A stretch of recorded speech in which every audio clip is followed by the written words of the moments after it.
ষষ্ঠ শ্রেণীর ছাত্রছাত্রী বন্ধুরা, আশা করি তোমার সবাই ভালো আছো। আজ আমরা যে বিষয়টি নিয়ে আলোচনা করব, ষষ্ঠ শ্রেণীর সেকেন্ড সামারিপ অর্থাৎ দ্বিতীয় পর্যায়ক্রমিক মূল্যায়নের স্বাস্থ্য ও শারীরশিক্ষার কোশ্চেন পেপার নিয়ে। দেখো, সরাসরি ষষ্ঠ শ্রেণীর সেকেন্ড সামারিপ অর্থাৎ দ্বিতীয় পর্যায়ক্রমিক মূল্যায়নের স্বাস্থ্য ও শারীরশিক্ষার কোশ্চেনটা দেখতে পাচ্ছ। ফুল মার্কস আমাদের রয়েছে 10, সময় তোমায় থাকবে 20 মিনিট।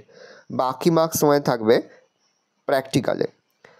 লিখিত পরীক্ষা 10-এ হবে, আর বাকি তোমাদের প্রজেক্ট এবং প্র্যাকটিক্যালে থাকবে। একই থেকে শূন্যস্থান পূরণ করো যে কোনো 3টি প্রশ্নের মান 1 করে 1 × 3 = 3। প্রথম, স্বাস্থ্য অমূল্য ড্যাশ তবে সম্পদ। সুস্বাস্থ্য বলতে বোঝায় একটি ড্যাশ হলো সামগ্রিক স্বাস্থ্য। কীভাবে স্বাস্থ্যকর জীবন যাপন করা যায় সেই শিক্ষায় দান করে ড্যাশ হলো স্বাস্থ্য শিক্ষা। দেহের ভারসাম্য বজায় রাখে ড্যাশ উত্তরে অন্তঃকর্ণ। প্রতিবার ড্যাশ পর দাঁত ব্রাশ করা উচিত। খাওয়ার ড্যাশ এক প্রকার সংক্রামক ব্যাধি উত্তরে করোনা ভাইরাস। সঠিক উত্তরে বেশি টিক আর মিথ্যা বাক্য হিসেবে ক্রস চিহ্ন দাও যে কোনো 3টি প্রশ্নের মান 1 করে 1 × 3 = 3। স্বাস্থ্য শিক্ষার উদ্দেশ্য হলো ধূমপান, ড্রাগ ও মাদক দ্রব্যের কুঅভ্যাস বর্জন করা। ঠিক তাহলে সত্য লিখব। প্রতিদিন স্নানের সময় জীবাণুনাশক সাবান ব্যবহার করা উচিত। ঠিক তাহলে সত্য লিখব। ত্বকের যত্ন নেওয়ার জন্য নিয়মিত সকালে ঠান্ডা ও নিরাপদ জলে স্নান করা স্বাস্থ্যকর। ঠিক তাহলে সত্য লিখব। দৈনিক খাদ্য তালিকায় ভিটামিনযুক্ত খাদ্য শাকসবজি বেশি পরিমাণে গ্রহণ করা উচিত। তবে ঠিক তাহলে সত্য লিখব। তাহলে 2-1 কথায় উত্তর দেয় যে কোনো 2টি প্রশ্নের মান 2 করে 2 × 2 = 4। স্বাস্থ্য শিক্ষার উদ্দেশ্যগুলি কী কী? 1. স্বাস্থ্যকর সুঅভ্যাস গঠনে সহায়তা করা। 2. স্বাস্থ্য শিক্ষার জ্ঞান প্রদান করা। 3. রোগ ব্যাধির প্রতিকার ও তার সাবধানতা অবলম্বনে সচেতনতা গড়ে তোলা।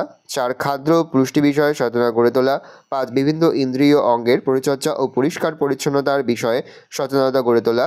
6.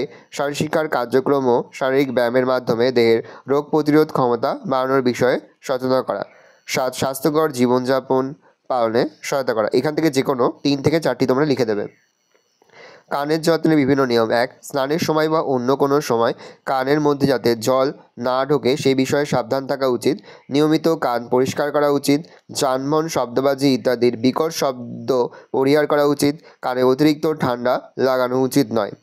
3. কোন কোন কুঅভ্যাস মানুষকে সমাজে হেয় প্রতিপন্ন করে? 1. মিথ্যা কথা বলা, সহপাঠীদের বস্তু চুরি করা, সকালে ঘুম থেকে না ওঠা, মারামারি করা, নেশা করা, গালাগালি দেওয়া, হাত না ধুয়ে খাওয়া, অপরিষ্কার পোশাক পরিচ্ছদ ব্যবহার, হাতে থুতু দিয়ে বই ও খাতার পাতা উল্টানো, দাঁত দিয়ে নখ কাটা, যত্রতত্র থুতু ফেলা, নিয়মিত ফাস্টফুড খাওয়া, তামাকজাত দ্রব্য ব্যবহার করা।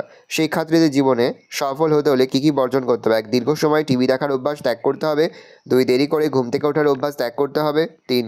কোনো বিষয় নিয়ে অতিরিক্ত মাতামাতি বন্ধ করতে হবে। 4. খারাপ পরিস্থিতিতে অন্যদের দোষারোপ করা থেকে বিরত থাকতে হবে। আয় ছাড়া ব্যয় বেশি করা থেকে বিরত থাকতে হবে। দেখো, আর বেশ কয়েকটি লেখা রয়েছে, এখান থেকে যে কোনো 4 থেকে 5টি তোমরা লিখে দেবে। যে 5টি তোমার সহজ মনে হবে সেই 5টি লিখে দেবে। এই রয়েছে টোটাল তোমাদের সেকেন্ড সামারিপ অর্থাৎ দ্বিতীয় পর্যায়ক্রমিক মূল্যায়নের ষষ্ঠ শ্রেণীর স্বাস্থ্য ও শারীরশিক্ষার কোশ্চেন পেপার। ভালো কোশ্চেনটা দেখে নাও। আশা করি ভিডিওটা ভালো লেগেছে। ভিডিওটা ভালো লাগলে ভিডিও লাইক করতে ভুলবে না। আমার নতুন হওয়া লাল কালার সাবস্ক্রাইব প্রেস করে পাশে বেল আইকন প্রেস করে নতুন কোনো ভিডিও আপলোড করি সবার ফার্স্ট নোটিফিকেশন তোমরা পেয়ে যাও। আর এই ভিডিওটি তোমার বন্ধু বান্ধবী আত্মীয় সবার মধ্যে কিন্তু অনেক শেয়ার করে দিলে বছর ষষ্ঠ শ্রেণীতে পড়ছেন।